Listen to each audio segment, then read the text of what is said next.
Praise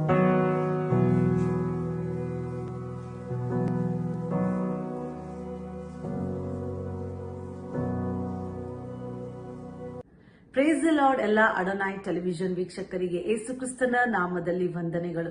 ಇವತ್ತು ನಾವು ಧ್ಯಾನ ಮಾಡಕ್ ಹೋಗ್ತಿರೋ ಸತ್ಯವೇದ ವಚನ ಮತ್ತಾಯನು ಬರೆದ ಸುವಾರ್ತೆ ಅದರಲ್ಲಿ 7ರಲ್ಲಿ 24, 25, 26ನೇ ವಾಕ್ಯವನ್ನು ಧ್ಯಾನ ಮಾಡೋಣ. ಏನ್ ಹೇಳುತ್ತೆ ಇದರಲ್ಲಿ ಅಂದ್ರೆ, ಆದದರಿಂದ ಈ ನನ್ನ ಮಾತುಗಳನ್ನು ಕೇಳಿ ಅವುಗಳಂತೆ ನಡೆಯುವವನು ಬಂಡೆಯ ಮೇಲೆ ಮನೆಯನ್ನು ಕಟ್ಟಿಕೊಂಡು ಬುದ್ಧಿಯುಳ್ಳ ಮನುಷ್ಯನನ್ನು ಹೋಲುವನು.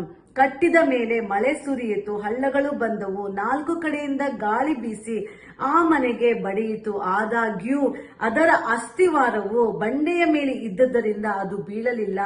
ಆದರೆ ಈ ನನ್ನ ಮಾತುಗಳನ್ನು ಕೇಳಿಯೂ ಅವುಗಳಂತೆ ನಡೆಯದೆ ಪ್ರತಿಯೊಬ್ಬನು ಉಸುಬಿನ ಮೇಲೆ ಮನೆಯನ್ನು ಕಟ್ಟಿಕೊಂಡ ಬುದ್ಧಿಹೀನ ಮನುಷ್ಯನನ್ನು ಹೋಲುವನು.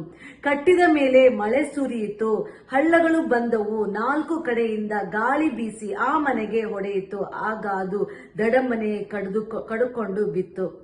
ಇಲ್ಲಿ ನಾವು ಬಂಡೆಯ ಮೇಲೆ ಕಟ್ಟಲ್ಪಟ್ಟಂತಹ ಮನೆಯನ್ನು ನೋಡುವಾಗ, ಅದೇ ರೀತಿ ಉಸುಬಿನ ಮೇಲೆ ಕಟ್ಟಲ್ಪಟ್ಟಂತಹ ಮನೆಯ ಪರಿಸ್ಥಿತಿಯನ್ನು ನೋಡುವಾಗ ನಾವೇನ್ ತಿಳ್ಕೊಳ್ಬಹುದು? ಇಲ್ಲಿ ನಾವು ನೋಡೋಣ, ಬಂಡೆಯ ಮೇಲೆ ಕಟ್ಟಲ್ಪಟ್ಟಂತಹ ಮನೆ 4 ದಿಕ್ಕುಗಳಿಂದ ಎಷ್ಟೇ ಬಿರುಗಾಳಿ ಬೀಸಿದ್ರು, ಏನೇ ಒಂದು ಹಳ್ಳಗಳು ಏನೇ ಬಂದ್ರು ಕೂಡ, ಮತ್ತೆ ನೆಕ್ಸ್ಟ್ ಪ್ರವಾಹಗಳು ಎಷ್ಟೇ ರಭಸವಾಗಿ ಬಂದರೂ ಕೂಡ ಏನಾಗುತ್ತೆ, ಈ ಒಂದು ಬಂಡೆಯ ಮೇಲೆ ಕಟ್ಟಲ್ಪಟ್ಟಂತಹ ಮನೆ ಕುಸಿದು ಬೀಳೋದಿಲ್ಲ. ಅದೇ ರೀತಿ ಉಸುಬಿನ ಮೇಲೆ ಕಟ್ಟಲ್ಪಟ್ಟಂತಹ ಮನೆ ಏನಾಗುತ್ತೆ, 4 ದಿಕ್ಕುಗಳಿಂದ ಪ್ರವಾಹಗಳು ಬಂದಾಗ ಅದೇನಾಗುತ್ತೆ, ಕುಸಿದು ಬೀಳುತ್ತೆ. ಅಂದ್ರೆ ಅರ್ಥ ದೇವ್ರ ಮಕ್ಕಳೇ, ಇಲ್ಲಿ ಬಂಡೆ ಅನ್ನೋದು ಯೇಸು ಕ್ರಿಸ್ತನನ್ನು ಸೂಚಿಸುವಂತದ್ದಾಗಿದೆ. ನಮ್ಮ ಜೀವಿತವನ್ನು, ನಮ್ಮ ಜೀವನವನ್ನು, ನಮ್ಮ ಭವಿಷ್ಯವನ್ನು ನಾವು ಯೇಸು ಕ್ರಿಸ್ತನ ಮೇಲೆ ನಂಬಿಕೆ ಇಟ್ಟು ಆತನ ಮೇಲೆ ನಾವು ನಂಬಿಕೆ ಇಟ್ಟು ಜೀವನ ಮಾಡೋದಾದ್ರೆ ನಮ್ಮ ಜೀವಿತ ಆಶೀರ್ವಾದಕರವಾಗಿರುತ್ತೆ. ಹಾಗೇನೆ ಉಸುಬಿನ ಮೇಲೆ ಕಟ್ಟಲ್ಪಟ್ಟಂತ ಮನೆ ಅಂದ್ರೆ ಅರ್ಥ, ಈ ಲೋಕದ ವಿಚಾರಗಳಲ್ಲಿ, ಈ ಲೋಕದ ವಿಷಯಗಳಲ್ಲಿ ಒಂದು ದೇವರ ಮೇಲೆ ನಂಬಿಕೆ ಇಡದೆ ಈ ಲೋಕದ ವಿಷಯಗಳಲ್ಲಿ ನಾವು ಮಾರಿ ಹೋದಾಗ ಏನಾಗುತ್ತೆ, ಕಷ್ಟಗಳು ಬಂದಾಗ, ನಷ್ಟಗಳು ಆದಾಗ ನಾವೇನಾಗುತ್ತೆ, ಜಯಕರವಾದ ಜೀವಿತವನ್ನು ಜೀವಿಸೋದಕ್ಕೆ ಸಾಧ್ಯ ಆಗಲ್ಲ. ಅವಾಗ ಏನಾಗುತ್ತೆ, ನಾವು ಸೋತು ಹೋಗುವ ಅನುಭವವನ್ನು ಪಡಿಬೇಕಾಗುತ್ತೆ ದೇವ್ರ ಮಕ್ಕಳೇ. ಆದ್ರಿಂದ ಕೊಲೊಸಿಯನ್ಸ್ 2ರಲ್ಲಿ 7ನೇ ವಾಕ್ಯ ಹೀಗೆ ಹೇಳುತ್ತೆ, ಆತನಲ್ಲಿ ಬೇರೂರಿಕೊಂಡು ಭಕ್ತಿ ವೃದ್ಧಿಯನ್ನು ಹೊಂದಿ ನಿಮಗೆ ಬೋಧಿಸಲ್ಪಟ್ಟ ಉಪದೇಶದ ಪ್ರಕಾರವೇ ಕ್ರಿಸ್ತ ನಂಬಿಕೆಯಲ್ಲಿ ನೆಲೆಗೊಂಡು ದೇವರಿಗೆ ಹೆಚ್ಚೆಚ್ಚಾಗಿ ಸ್ತೋತ್ರ ಮಾಡುವರಾಗಿರಿ.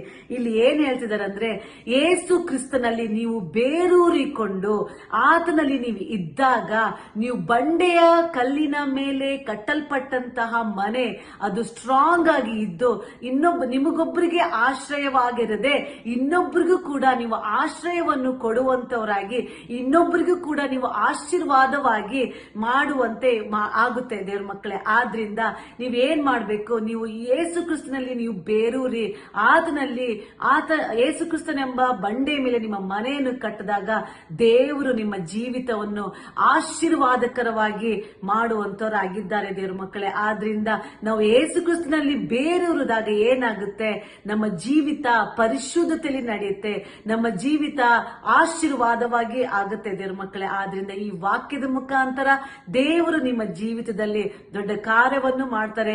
ಆತನ ಮೇಲೆ ನಂಬಿಕೆ ಇಡಿರಿ, ಆತನ ಮೇಲೆ, ಯೇಸು ಕ್ರಿಸ್ತನ ಮೇಲೆ ನಿಮ್ಮ ಮನೆಯನ್ನು ಕಟ್ಟಿ ನಿಮ್ಮ ಆಶೀರ್ವಾದವನ್ನು ಪಡೆದುಕೊಳ್ಳಿ. Amen. God bless you all.